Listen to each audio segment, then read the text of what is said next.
Hey guys, welcome to a brand new video on my channel, Meg's Movies. If you are new to this channel, this is basically where I talk to you guys about my passion for movies. This goes from collections, hauls, reviews, and today's video, so let's get into it. Okay, so with it being my birthday, obviously the month of August, I thought why not give you guys my top 10 favourite movies from every year from the 90s. So I think I might do this for the 2000s, 2010s, the 80s, and then maybe when we get to the end of the 20s, I'll do it then as well. But why not start with the decade I was born? Now, I will be honest here, the 90s is one of my favourite decades for movies, after the 80s, not gonna lie. So yeah, we're going to do each individual year, starting with 1990. Now, I will say some of these were completely obvious choices. Other ones were ones that I picked just because I know I enjoyed them.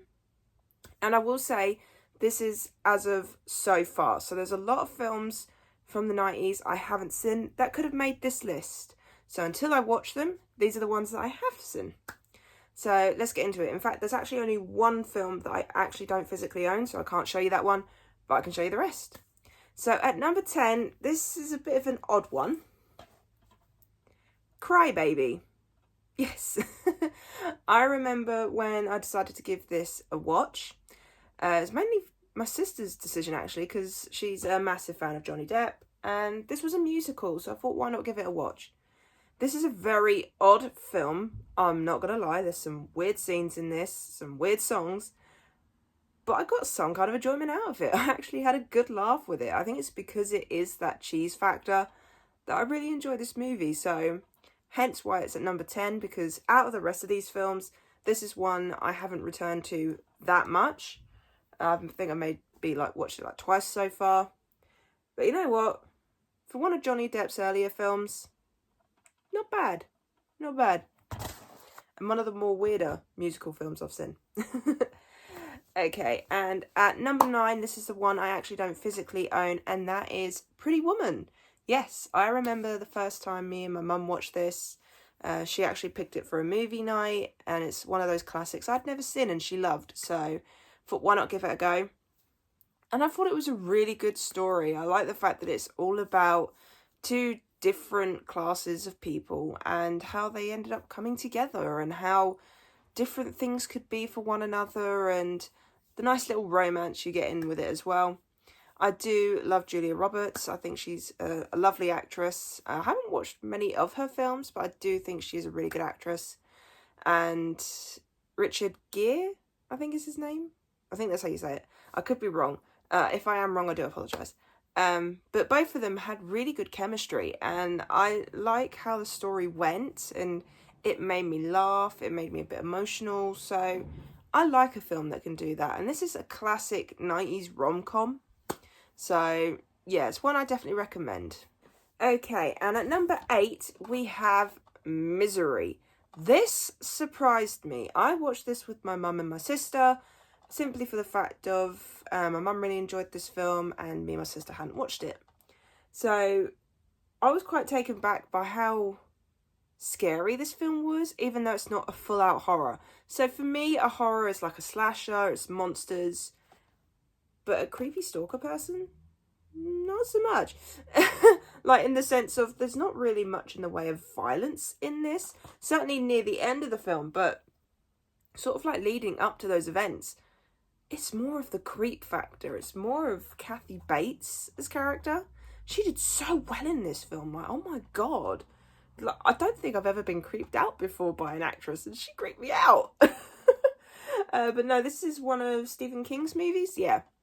And one of my favourites, to be honest. I think it's after The Green Mile, if I'm going to have to think about the Stephen King movies that I have seen. But Kathy Bates did an amazing job. James Caan, I only remember him from Elf. So when I watched this and saw him in this, I was like, it's nice to see him go from a comedic role to something like this. So it's nice to see a range for actors and actresses. So this is definitely one I'd recommend. If you want something that's suspenseful, it's slow on the suspense, but it is worth it. So seriously recommend this film. Okay, and at number 7, we have Home Alone. I know a lot of people would have put this at the top, but there are some other films that I enjoy a bit more. But I still enjoy this film. This is an absolute classic Christmas film. I like to return to this when I can every year. I do put it on my watch list every year. Macaulay Culkin got his start in this, and I think that is really good.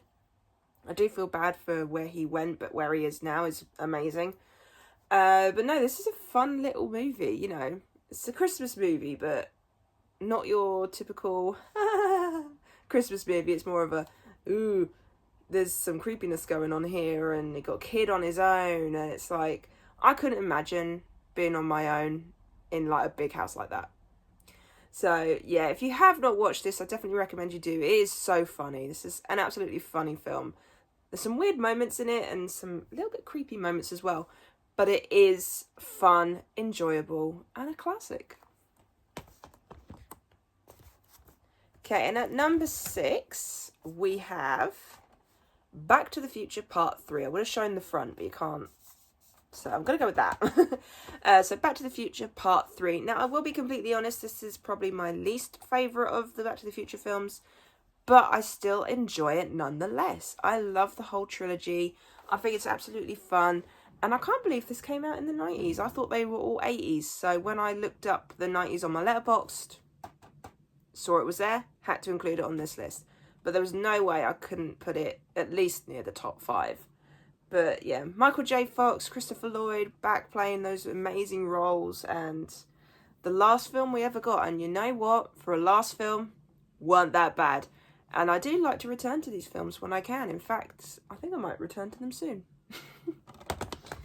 Okay, so we're now into the top 5. So these are the ones that I return to the most. So at number 5, we have Kindergarten Cop. Yes! Had to throw in an Arnie film in here, of course. And it had to be this one because for me, I do like Arnie as an action star. Don't get me wrong. But I do like his more comedic roles. I don't know why, but something like this just tickles me. And I'm glad that he did this film. I know the plot is a little bit creepy in a sense, but it is fun. And if you're someone that likes Arnie but you're not a massive fan of action films, I would recommend this one. It is a good time. It's a good laugh. It's funny watching this big action bloke trying to like control these kids. It's so funny. I know there's a sequel to this. I have not watched it. God knows if I'll ever watch it because I've heard nothing but bad things. But no, this is an absolute classic, and this is one I grew up on, so seriously, recommend you watch it. Okay, and at number 4, we have Ghost. I remember the first time my mum got me to watch this film. She knows I like my romances, so she thought, why not give this a go? Was not expecting the whole creepy death thing going on, especially with the dark shadows. That creeped me out the most. But I like the fact that this is more of a scary romance in the sense of what we're dealing with, because it's dealing with the passing of a loved one and sort of like how that loved one's trying to protect the other one. And it's such an emotional film. And I remember the first time I watched this with my mum and I was crying for most of the film. I couldn't believe some of the stuff that happened, especially near the end.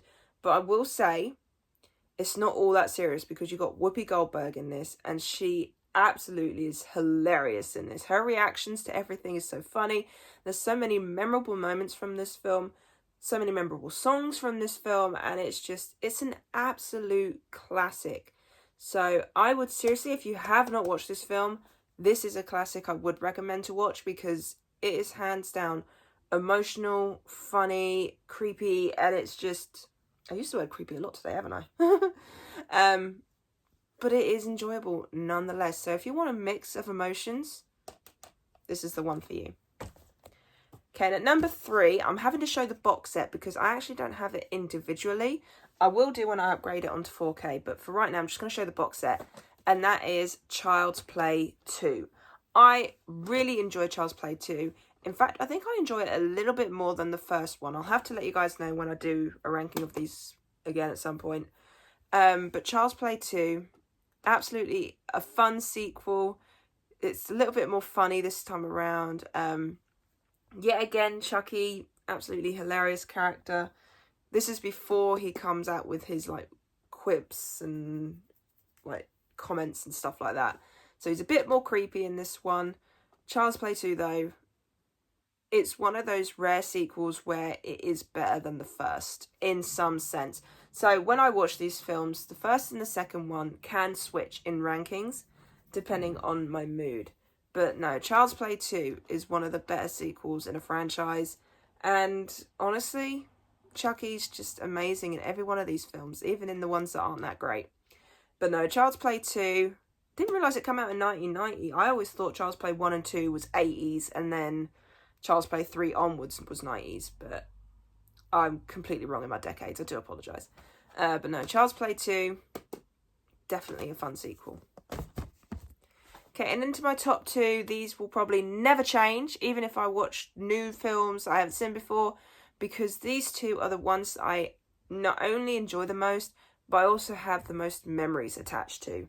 And at number 2 is Gremlins 2, The New Batch. Like, I find this film so funny. Is it as good as the first one? No, but it does come close. I just love going back to Gizmo, and I like how this one is more focused on the comedy side of things than the horror. Practical effects in this look absolutely amazing, as always. This is why I like the 80s and 90s, because they use practical effects more than CGI. Gizmo, adorable in this, as per usual. I like the fact that one of the Gremlins can talk in this film, and he talks very smart, you know. And I don't know why I did that.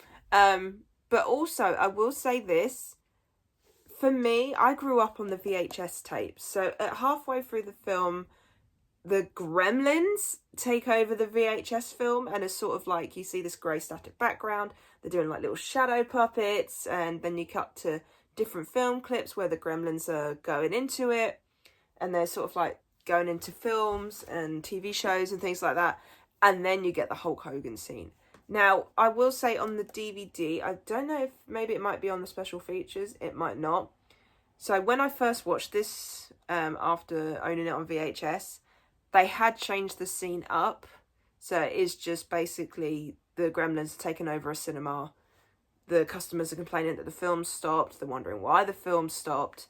So I do miss the video one because that's what I grew up on. But I do think the one that they replaced it with isn't bad nonetheless. I mean, this says over 20 minutes of never before seen footage, so it might be that that's in this bit. But no, Gremlins 2, I still have a good time with this, and honestly, I love Gizmo. Gizmo's my absolute favourite. He's so adorable. But yeah, so Gremlins 2, definitely at my number 2. But at my number 1, if you are new to this channel, you wouldn't know this, but if you are a usual subscriber, you probably know what it's going to be if you know your 90s. And that is Teenage Mutant Ninja Turtles.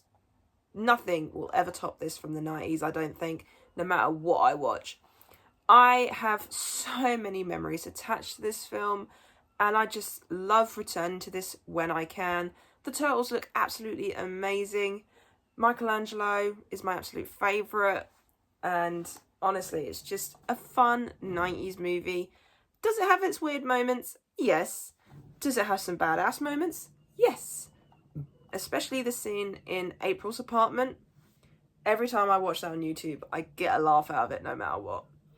But honestly, if you want to watch the Turtles, this is one I'd go to first, because it's all practical.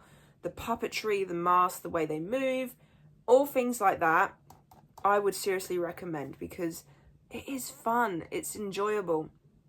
And as I say, so many one-liners in this that make me laugh. Some songs in this do get stuck in my head. But I'd say, if you want classic Teenage Mutant Turtles, this is one I'd go for. Okay, so that is my top 10 movies of 1990. I'm not sure when I'm going to do 1991 onwards. It'll be whenever I get the chance. I might even do 1991 tomorrow, because I want to make sure I get all of the 90s done before the end of the month. So it might be a case I do that tomorrow, I might not. But yeah, I really hope you enjoyed this video. If you did, then do give it a thumbs up. And if you are new to the channel, then go ahead, hit that subscribe button and also notification bell down below to be notified when I post. And also leave me your comments on this video of your top 10 movies from the 90s. Like I said, well, 1990, sorry. Got to be specific here. 1990. Because I'd love to know if there's films that maybe I haven't watched that would be in your top 10 that maybe I should watch. But let me know your top 10 from the 1990s. 1990. Gotta say it right. But yeah, so I really hope you enjoyed this video, and I'll see you guys next time. Bye!